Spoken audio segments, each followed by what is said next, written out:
Bismillahirrahmanirrahim. Assalamualaikum warahmatullahi wabarakatuh. Alhamdulillahirrabbilalamin. Wabihi nasta'in wa ala umuri dunya waddin. Asyhadu an la ilaha illallah wahdahu la syarikalah wa asyhadu anna Muhammadan abduhu wa rasuluh. Allahumma sholli wa sallim wa barik ala sayyidina Muhammad wa ala ali sayyidina Muhammad amma ba'd. Alhamdulillahirrabbilalamin. Anak-anakku kelas 12 SMA Negeri 1 Pulau Kelon yang Bapak banggakan. Pada pertemuan kali ini kita akan membahas mengenai kelanjutan dari PPT yang Bapak share di grup kelas masing-masing, yaitu mengenai bab nikah. Silakan anak-anak bisa mengikuti dengan membuka buku paket PAI kelas 12 halaman 133 sampai 140, masih dalam bab nikah. Bapak mau menjelaskan mengenai mahram. Mahram adalah orang-orang yang tidak boleh dinikahi atau hukumnya haram. Mahram nikah bisa dilihat dari pihak laki-laki dan pihak perempuan. Tetapi banyak yang terjadi di masyarakat itu sendiri, orang yang haram dinikahi itu namanya muhrim. Padahal ini adalah kesalahan yang besar. Yang benar adalah mahram. Kalau muhrim yaitu adalah orang yang berpakaian ihram ketika haji. Jadi ada masyarakat yang menamakan dirinya jangan bersentuhan, itu bukan muhrim. Bukan muhrim itu adalah orang yang memakai pakaian ihram putih-putih ketika lakukan ibadah haji dan umroh. Tapi yang benar adalah mahram, yaitu adalah orang yang tidak boleh dinikahi. Mahram bisa dibagi menjadi dua. Satu, mahram mu'abbad. Apa mahram mu'abbad itu? Yaitu mahram yang dimana seorang wanita yang haram dinikahi selama-lamanya. Seperti keturunan. Keturunan bisa adik kakak, kemudian masih ada silsilah, kemudian sepersusuan, kemudian yang ketiga adalah mertua perempuan. Jika laki-laki memiliki mertua perempuan, nanti haram dinikahi selama-lamanya. Kemudian anak tiri, jika ibunya sudah dicampuri. Jadi ketika kita memiliki ibu sambung atau istri sambung, kemudian anak dari bawaan sang ibu tersebut, sang ibu sudah pernah dicampuri, itu haram dinikahi. Tapi kalau belum dicampuri, anak tiri tersebut boleh dinikah. Kemudian bekas menantu perempuan. Bekas menantu perempuan apabila nanti kita sebagai mertua dan kemudian kita memiliki menantu perempuan, tetapi suami dari menantu kita atau anak kita meninggal, menantu perempuan itu tidak boleh dinikahi. Kemudian bekas ibu tiri. Ibu tiri ini tidak boleh kita nikahi. Kemudian yang kedua adalah mahram ghairu mu'abbad, ya dimana perempuan yang berstatus kakak atau adiknya. Jadi jika perempuan kita menikahi kakaknya, kemudian adiknya haram dinikahi, atau kita menikahi adiknya, kakaknya haram dinikahi. Boleh dinikahi kalau sudah berstatus cerai atau meninggal yang kita nikahi. Kemudian ayat Al-Quran tentang mahram, yaitu An-Nisa ayat 23.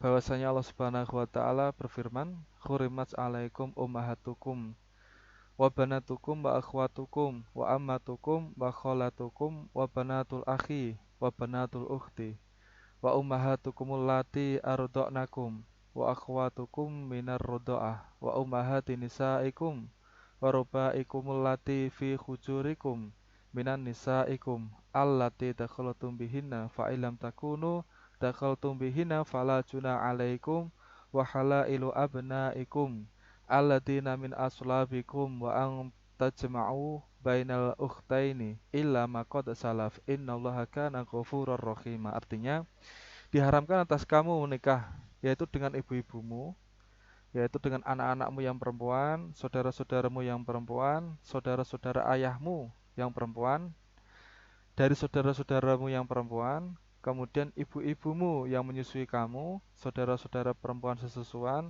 ibu-ibu istrimu atau ibu mertua, kemudian anak-anak perempuan dari istrimu atau anak tiri yang dalam pemeliharaanmu dan istri yang telah kamu campuri. Tetapi jika kamu campur dengan istrimu itu dan sudah kamu ceraikan, maka tidak berdosa kamu menikahinya. Dan diharamkan bagimu istri-istri anak kandungmu, atau dalam bahasanya menantu, kita haram hukumnya menikah dengan menantu perempuan. Dan diharamkan mengumpulkannya dalam pernikahan dua perempuan yang bersaudara, yaitu menikahi dua sekaligus, adik dan kakaknya, kecuali yang telah terjadi pada masa lampau, kecuali jika salah seorang sudah meninggal. Misal kita menikahi kakaknya tadi sudah meninggal, boleh kita menikahi adiknya. Sungguh Allah Maha Pengampun dan lagi Maha Penyayang. Kemudian masuk dalam rukun dan syarat nikah. Rukun nikah ada 5. Satu, ada calon suami. Ini ada calon istri, ada wali, yaitu berasal dari bapak kandung, mempelai wanita, atau penerima wasiat, kerabat dekat, atau bisa juga wali hakim dari KUA. Biasanya pasrah seorang bapak atau kerabat merasakan kepada wali hakim dari KUA. Ini adalah wali. Kemudian yang keempat, ada 2 orang saksi. Ini laki-laki semua, bukan seorang wanita laki-lakinya. Kemudian zigot, ijab, qabul, ucapan mempelai laki-laki ketika akad. Dan ini terjadi dalam kaum modern sekarang ya. Ada calon suami dan ada calon istri. Tetapi yang terjadi, orang menikah laki-laki sesama jenis laki-laki dengan laki-laki, otomatis dalam hukum perkawinan tidak sah, karena harus ada calon suami dan harus ada calon istri. Kemudian pernikahan dinyatakan tidak sah. Satu, nikah mut'ah atau nikah kontrak yang sebentar saja. Misal ada di puncak Bogor sana, kemudian dinikah tapi kontrak, dan ini sampai kurun waktu tertentu. Hal ini diharamkan dan nikah tersebut tidak sah karena nikahnya hanya kontrak terikat pada syarat kurun waktu tertentu saja. Kemudian adalah nikah zigor, nikah barter atau tukar menukar karena syarat. Misal saya memiliki hutang, kemudian hutang itu lunas kalau saya mempunyai anak perempuan, saya nikahkan ke anak laki-laki kamu, kemudian dengan barter syarat tersebut hutangnya menjadi lunas. Hal ini adalah nikah zigor. Nikah semacam ini hukumnya haram dan tidak sah bila melakukannya. Yang ketiga adalah nikah mukhalil. Nikah mukhalil ini adalah kita setelah memiliki seorang istri tetapi kita bercerai. Kemudian kita ingin rujuk kepada istri yang kita cerai tapi tidak bisa. Syaratnya harus dia dinikah oleh laki-laki lain. Tetapi kita membayar laki-laki lain untuk menikah dirinya, kemudian untuk dicerai, kemudian kembali lagi istri kita dulu yang pernah kita cerai kembali kepada kita. Maka ini nikah mukhalil namanya. Untuk membayar orang lain untuk menikah istrinya yang sudah dicerai agar dapat dinikahi kembali. Hal ini hukumnya haram dan tentunya pernikahan yang semacam ini adalah pernikahan yang tidak sah. Kemudian yang keempat adalah nikah orang yang ikhram belum selesai saat haji, yaitu ketika melaksanakan ibadah haji dari awal mulanya dia melakukan suatu rukun haji yaitu ikram, dia belum selesai haji sampai tahalul. Tahalul itu adalah dalam pencukuran rambut, menghalalkan kalau sudah selesai haji. Ya, belum selesai saat haji tapi dia menikah, maka nikah orang yang semacam ini pernikahannya adalah tidak sah. Yang kelima adalah nikah belum habis masa idahnya. Biasanya perempuan itu 3 bulan 10 hari, atau 3 kali suci, tapi dia belum 3 kali suci atau belum sampai 3 bulan masa idahnya setelah dia bercerai, meninggal atau dicerai oleh suaminya, dia menikah. Maka pernikahan semacam ini tidak sah. Kemudian yang keenam adalah nikah dengan beda agama selain Islam. Kita seorang Muslim nikah dengan Hindu, dengan orang Kristen, dengan orang Buddha. Selama kita Islam, pernikahan itu tidak sah karena apa? Beda agama. Kemudian yang ketujuh adalah nikah tanpa wali, alias terjadi dalam televisi masyarakat nikah lari. Nikah tanpa wali ini pernikahan yang tidak dibenarkan dalam Islam, maka pernikahannya tidak sah. Yang kedelapan adalah nikah dengan mahram. Mahram itu di depan sudah dibahas, yaitu adalah seorang yang haram dinikahi. Maka nikah misal dengan adiknya, atau misal dengan saudara sepersusuannya, atau dengan mertuanya, atau dengan menantunya, masih hubungannya dengan mahram, nikah semacam ini hukumnya adalah haram, tidak sah. Kemudian nikah menurut Undang-Undang Perkawinan Indonesia nomor 1 tahun 1974, bahwasanya cara menikah yaitu adalah dengan menghubungi pegawai pencatatan nikah atau PPN. Di dalam bahasa desanya itu adalah pencatatan nikah tersebut namanya mudin.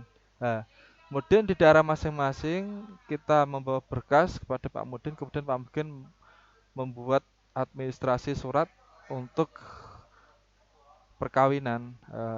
Maka PPN atau pegawai pencatatan nikah atau mudin, dia ini melakukan suatu tertib administrasi berdasarkan hukum Islam. Kemudian hak dan kewajiban suami istri. Satu, kewajiban bersama. Yang kedua, ada kewajiban suami terhadap istri. Yang ketiga adalah kewajiban istri terhadap suami. Satu, kewajiban bersama, yaitu berlaku buat suami dan berlaku buat istri. Satu, dia harus suami istri bersama-sama memelihara dan mendidik anak dengan baik. Tidak, ini tanggung jawab seorang istri mendidik anak. Tidak salah seorang istri jika istri salah mendidik anak, tapi sama-sama memelihara dan mendidik anak dengan baik. Yang kedua adalah berbuat baik terhadap mertua. Mertua dari pihak suami maupun mertua dari pihak istri. Kemudian setia dalam hubungan rumah tangga. Yang keempat adalah saling membantu dalam urusan dalam rumah tangga maupun domestik luar rumah tangga. Dalam rumah tangga, misal cuci baju atau bersih-bersih rumah atau menyapu, itu sama-sama saling bertanggung jawab suami dan istri.